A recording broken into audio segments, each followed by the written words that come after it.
Welcome back to another episode of Messy But Motivated with your host, Melinda. That's me. How's it going? Today, we're going to talk about something that people usually talk about online, but they only tell you about the pretty side. I'm going to tell you about the dark side. I know, you're like, wait, aren't you Mrs. Motivated? Yes, but I think this is important. Today, we're going to talk about healing. And I'm not just talking about bubble baths.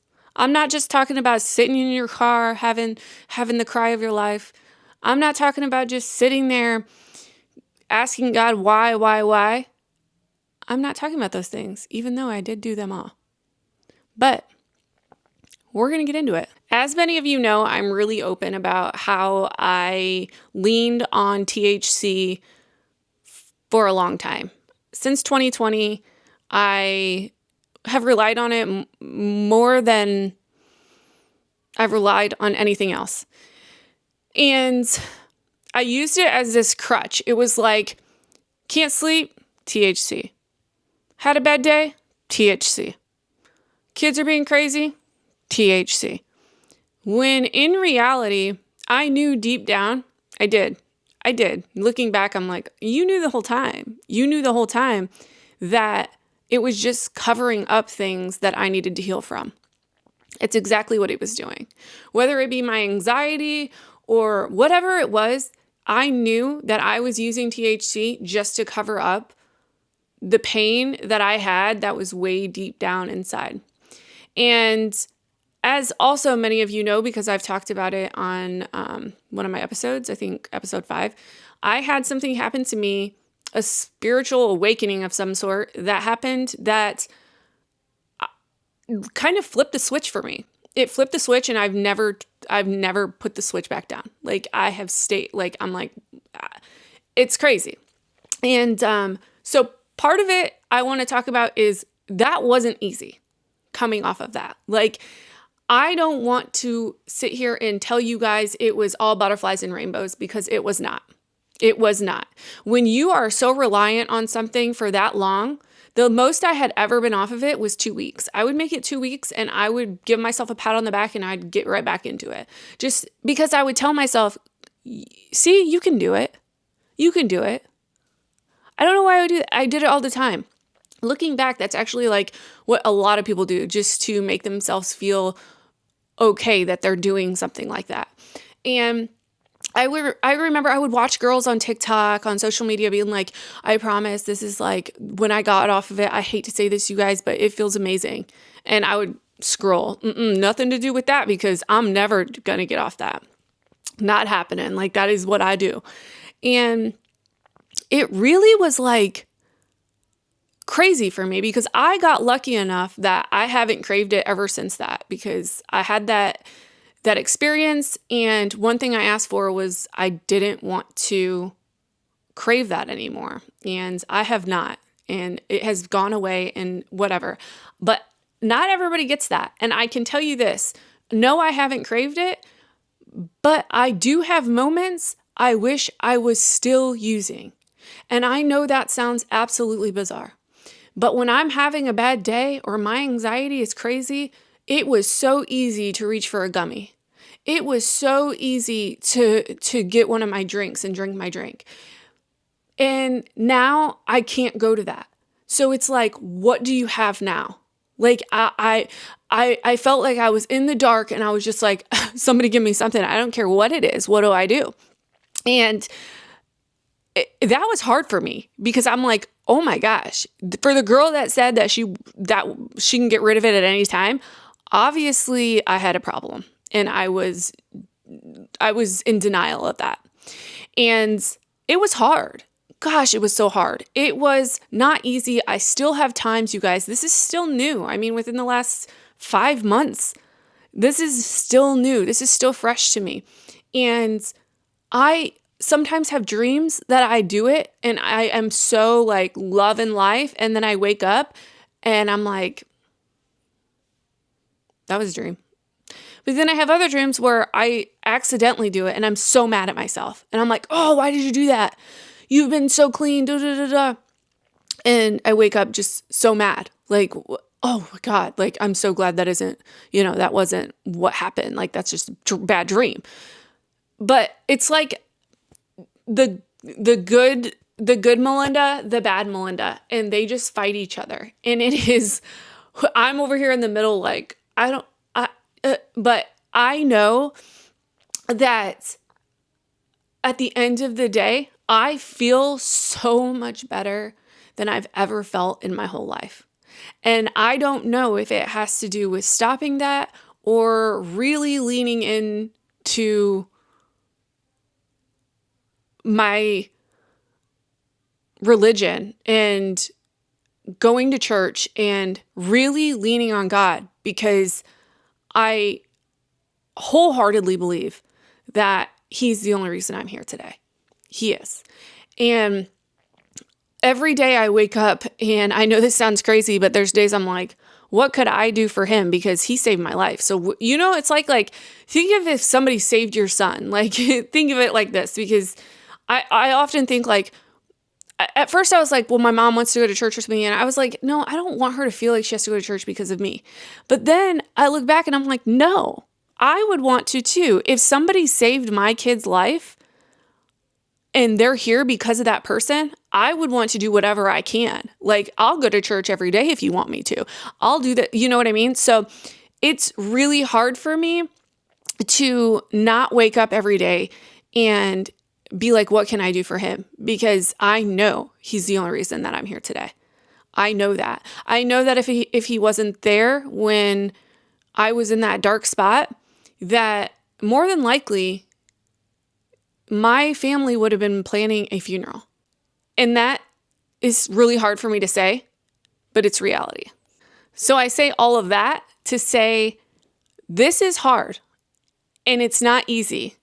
Every day is a step forward for me.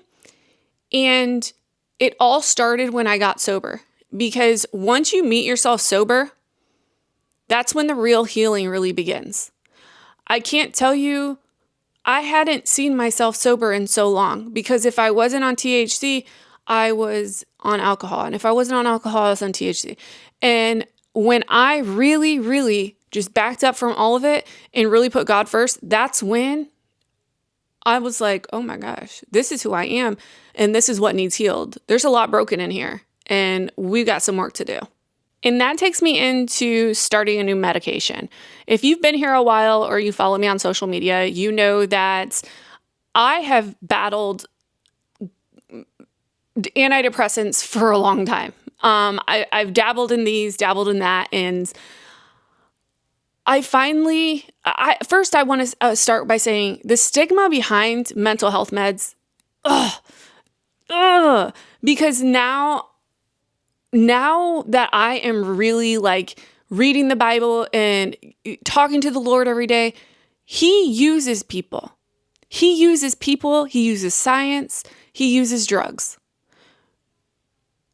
to help us.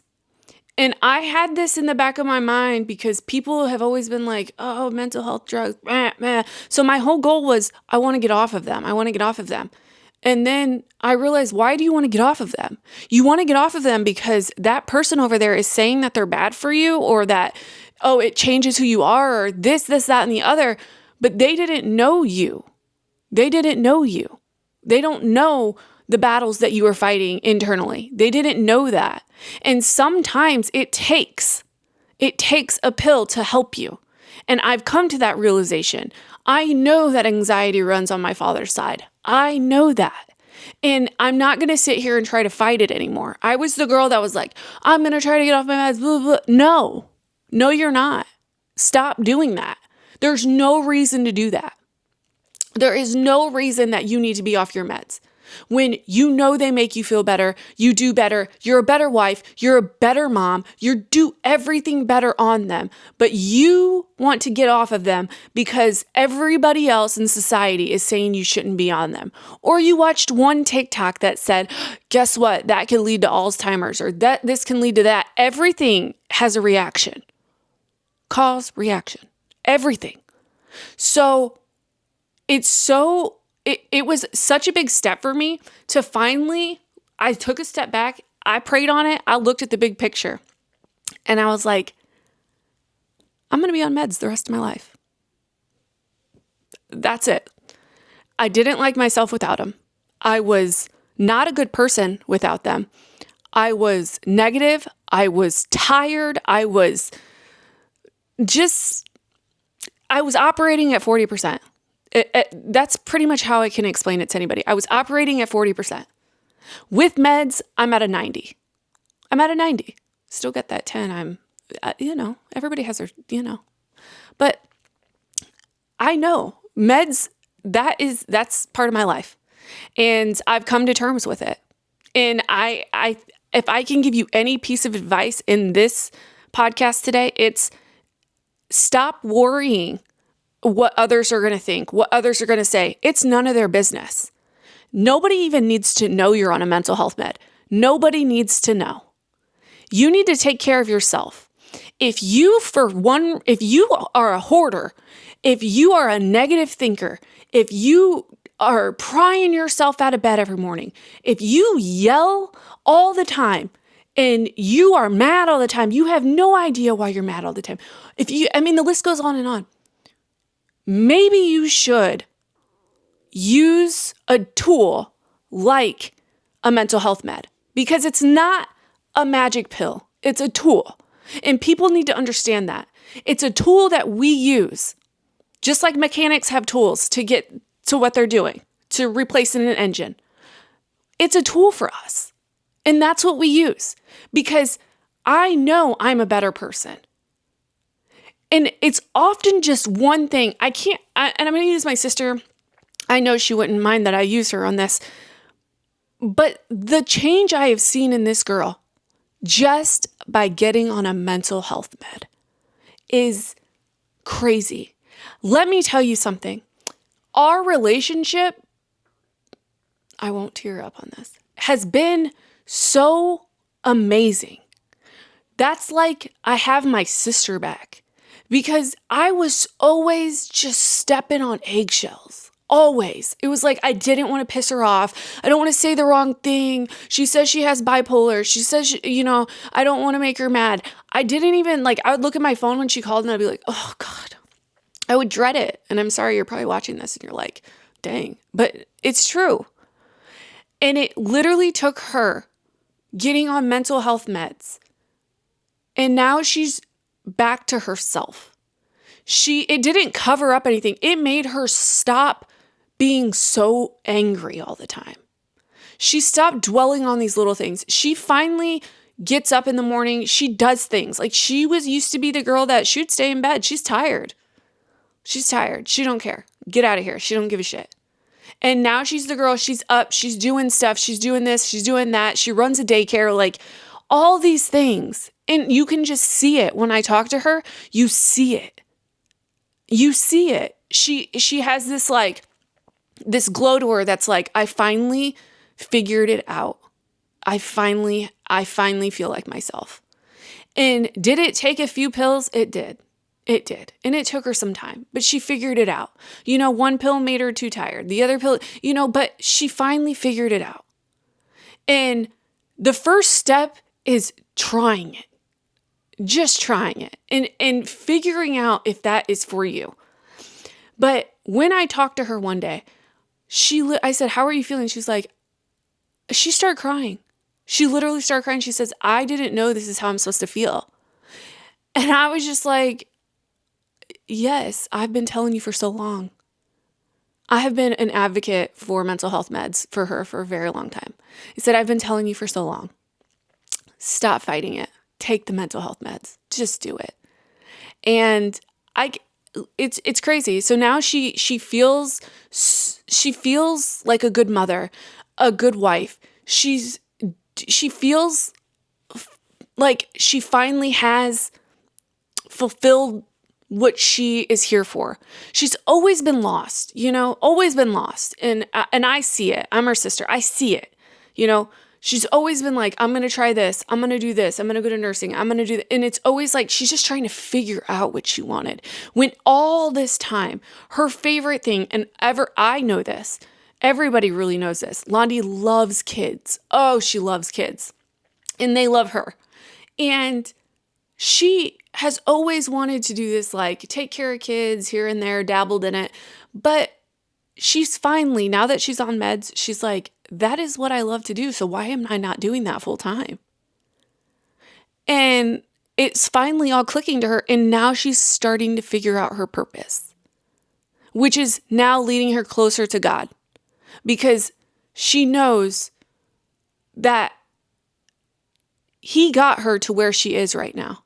She went through all of that, and now she's here, and she knows she doesn't want to be off meds because it'll take her back to that.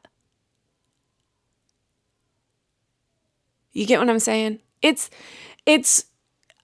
I'm an advocate for it, because I know that there's going to be one person listening to this that is like, yeah, but they said this or they said that. Nobody's on meds. And no, it doesn't matter what they're doing. Worry about you. How do you feel? If you feel like there's something missing and you go to the doctor and the doctor says we can try something like a mental health bed, maybe you have a lack of serotonin. Maybe you have something that's lacking. And maybe that pill is going to help you. It's just worth a try. That's all I'm saying. It's worth a try. So with that being said, I got on a new med.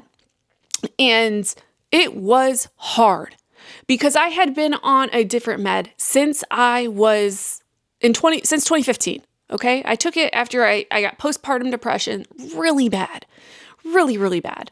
And that's a whole different podcast, but ended up getting on Lexapro, and I've been on it ever since. So when I noticed things started to change, like I started getting depressed and I just started being not myself anymore.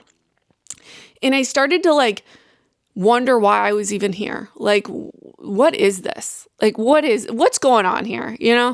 And that's when I knew, hold on, it's time to back up and it's time to reevaluate what we're doing here.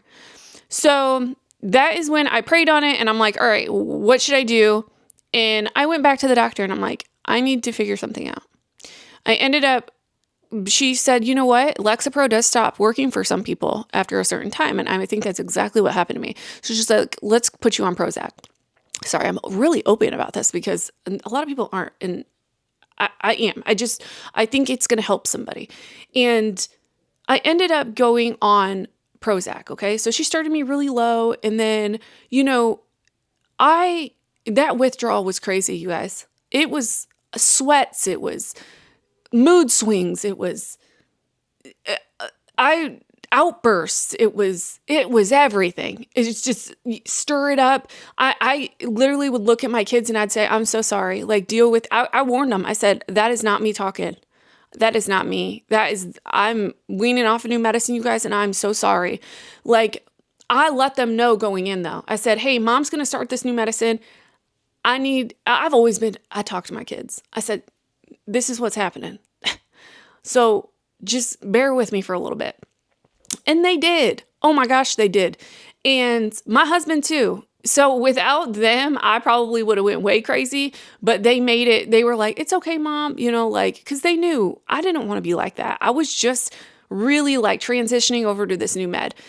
And that new med, I'm still getting used to it, you guys. I'm still getting used to it. I've only been on the 40 milligrams for 3 weeks now. So I'm still getting used to it, but I can tell you this, I'm happier.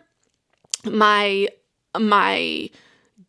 give a shit, I like to call it that. My give a shit is finally back and it's not full throttle. So you're not, how do I put it?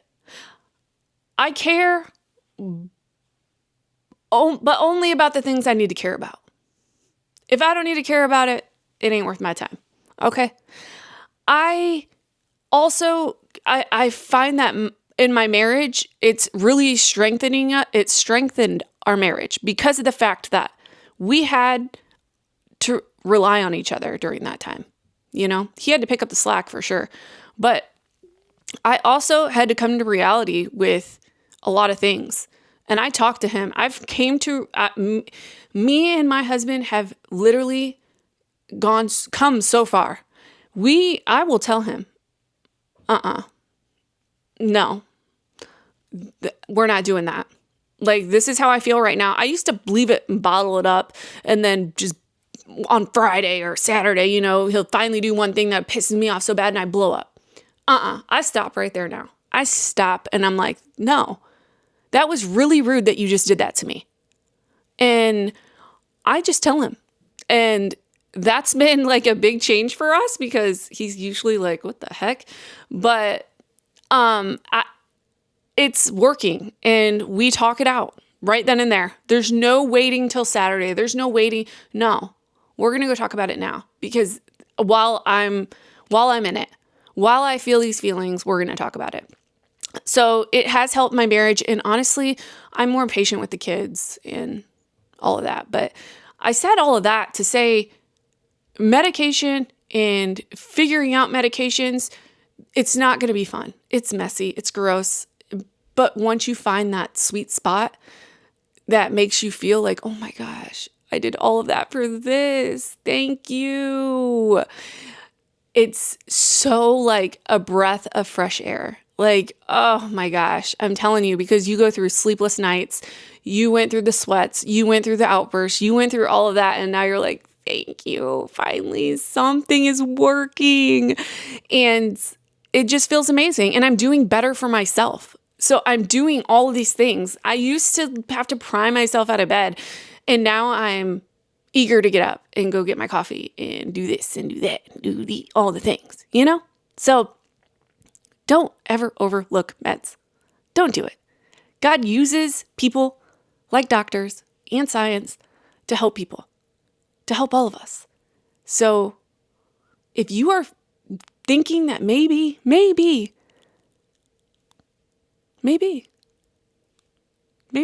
now this one's heavy. This one's really heavy, but I think it's important. I know many of you know about this and maybe you're new to my podcast and you're just finding this out, but I've talked about it a lot on my social media because I think it's important, but I had trauma from the military that I had buried for so long. I had buried it.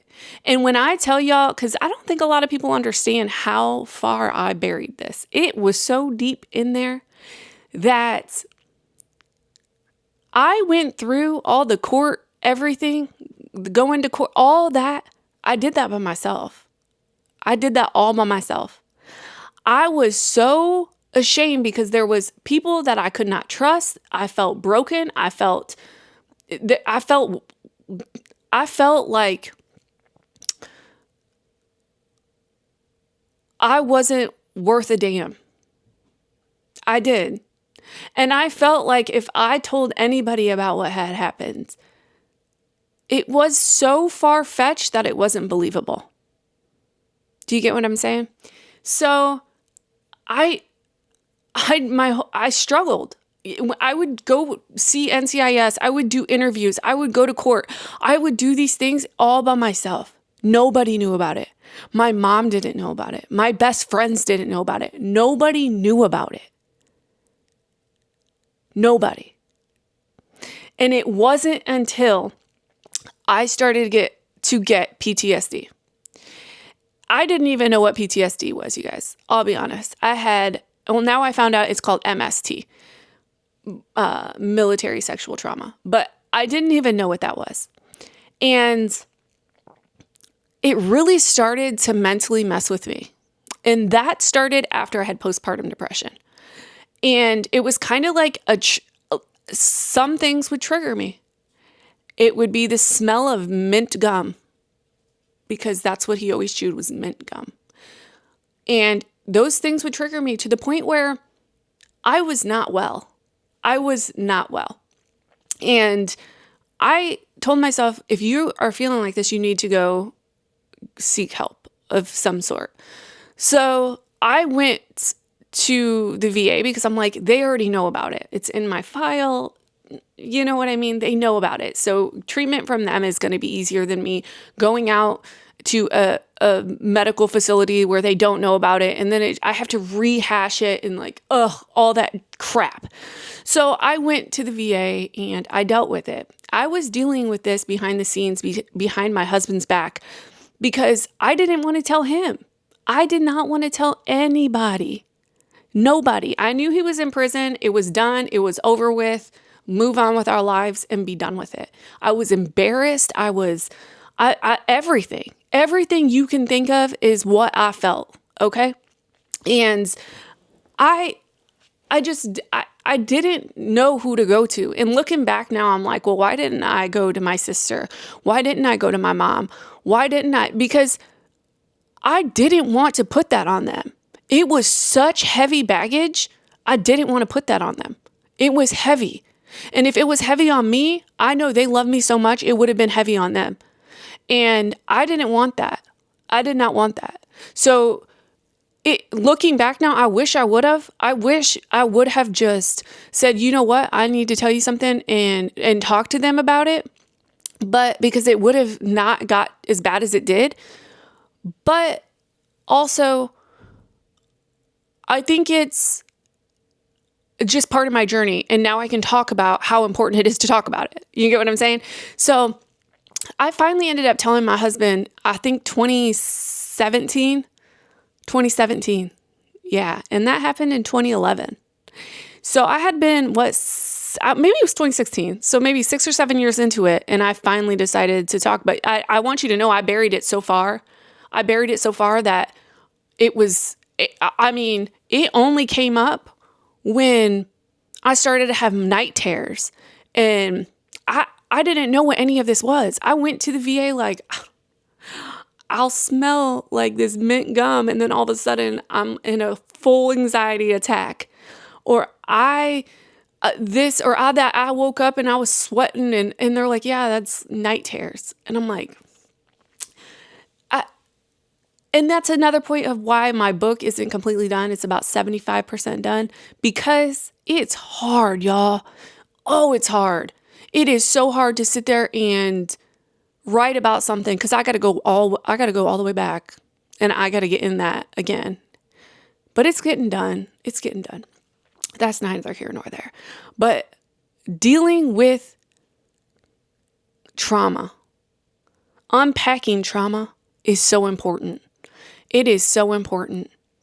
And I can tell you, I didn't go straight into talk therapy, y'all. No. Okay? Because that wasn't good for me. They tried in the beginning. They were like, maybe this is something you should do. And we learned real quick, we ain't doing that. No, we ain't doing that. So we backed up from that, and we said in due time, I will do that. But it would make me, that week after that session, I would be complete depression. Like, because I was almost like I was in it again. No, we ended that. We were done. And so I only started going back to talk therapy within the last 4 months.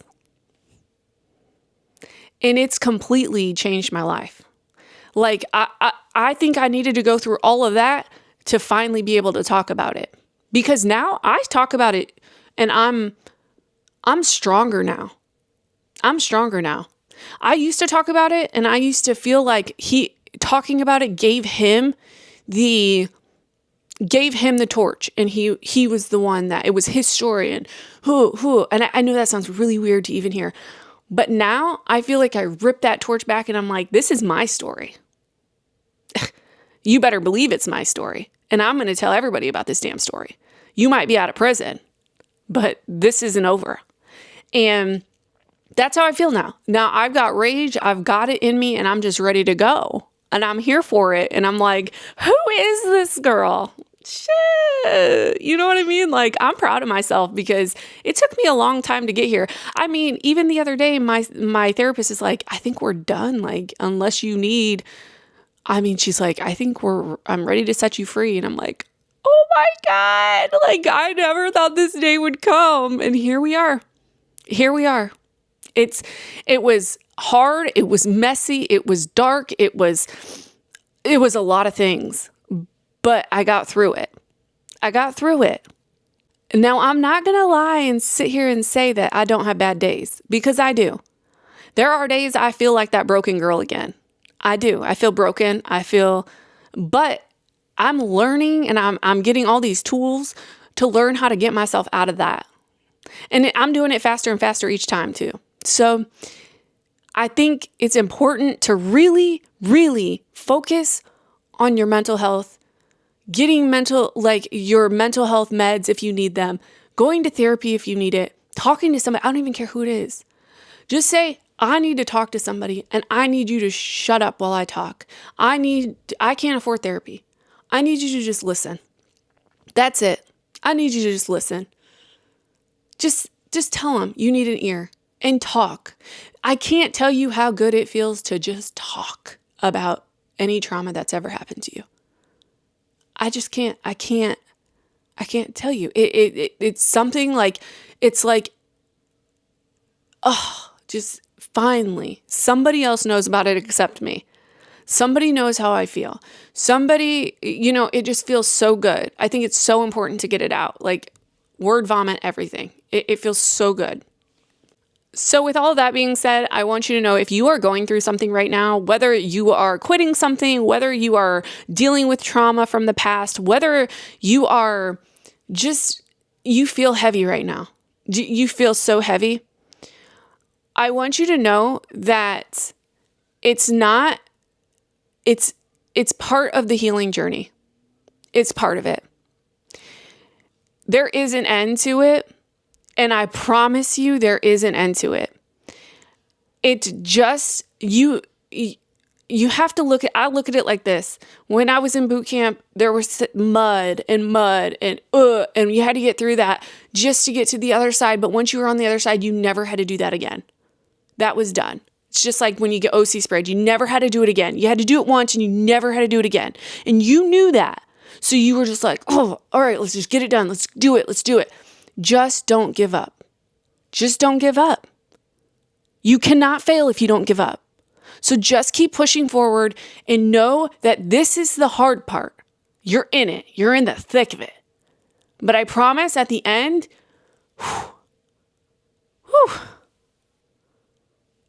yeah, you're going to be so proud of yourself because I am so proud of myself. I have come so far and I'm so proud of myself. It was one hell of a journey. And where I am today, I am the best I've ever been in my life. Hands down, the best I've ever been in my life. I just feel great. I can't even describe it. I can't.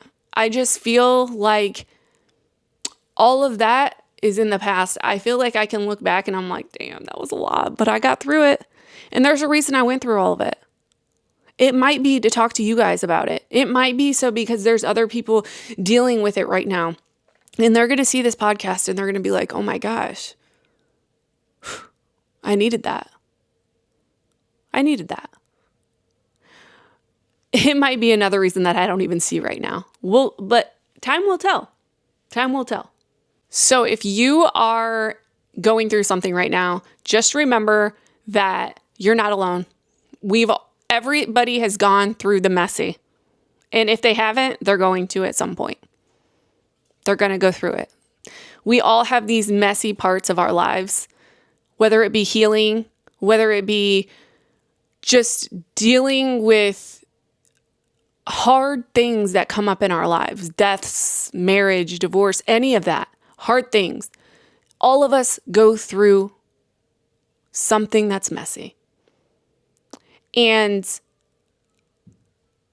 just remember that God doesn't want you to give up. He doesn't want you to give up. He's there with you and he just needs you to show up. Just show up and tell him and give it to him. Let him take it because it's a lot for us. It's a lot for you to hold on to.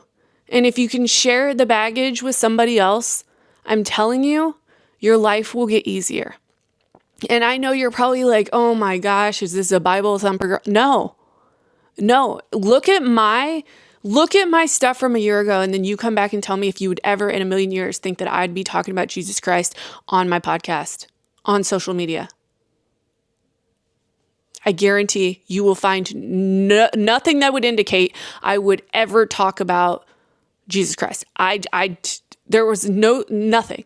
But I firmly believe with every inch of me, everything in my being, that he is real and he saved my life. And if he can save my life on where I was, he'll save yours too. You just have to give it to him. And if you don't give it to him, he can't help you. I know that sounds crazy sometimes to somebody who maybe doesn't believe, but try it. That's all I ask you. Just try it. Just try it. Just pray. Just pray. Nobody has to be around. Actually, he likes when you pray and nobody else is around. He doesn't like us to pray in public. Pray. Just pray. And watch how your life changes. It might not be tomorrow. It might not be in a week, but I promise you things will start to change and you'll start to listen. And you're going to be like, oh, maybe I should go to the doctor and get some mental health meds. Maybe I should call my mom. Maybe I should, it's going to be things that you are like, why would I be doing that? But once he starts talking to you and you start being obedient, things are going to start happening. They're going to start happening. They will. I firmly believe that that's why I have my platform. He gave me my platform to start planting seeds. And it's not just me. If you look at all of these big time TikTokers, YouTubers, everybody's like coming to Jesus. I'm not kidding. And we all have similar stories of how God saved us, and our testimonies are being heard from everybody. And that can't be coincidence. There's a reason that he's using us. He did that to me so I would come on here and share it with you and you would start believing in him. You'd repent and be with him one day. And you can't convince me otherwise. You can't. I'm just saying, I don't care what it is. Just know you're not alone at any time in your life. And I wish I would have known that. I wish somebody would have said, you're not alone. You know that, right? He's with you at all times. Like, you just have to lean on him. You have to, he wants you to. He wants you, you have to. And I wanted somebody to shake me and tell me. So that's why I'm telling you. And I hope this hits one person. And that one person is just like, wow, maybe I will pray tonight. And then things start to change.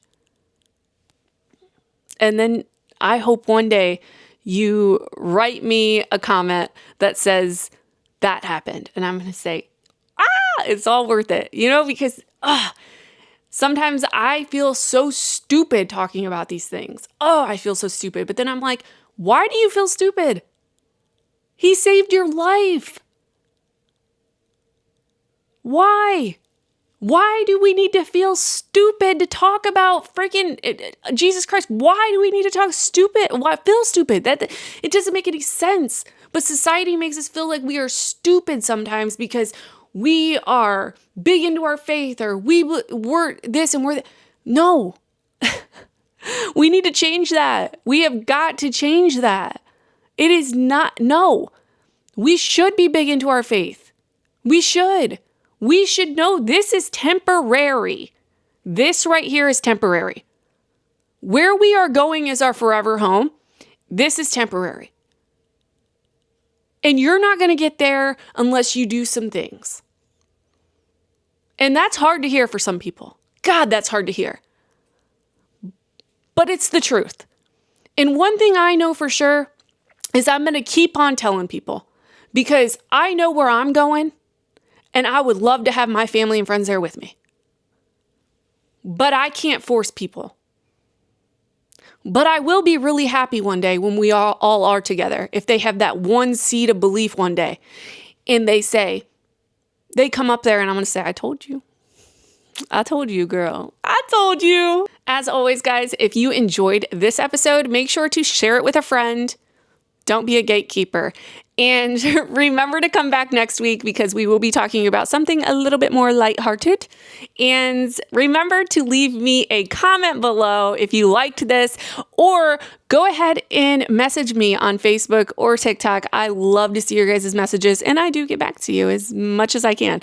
So make sure to reach out to me. I love to hear it. I love all the comments. Follow me on all the platforms, Mrs. Motivated 2025. I love you guys. Have a blessed day.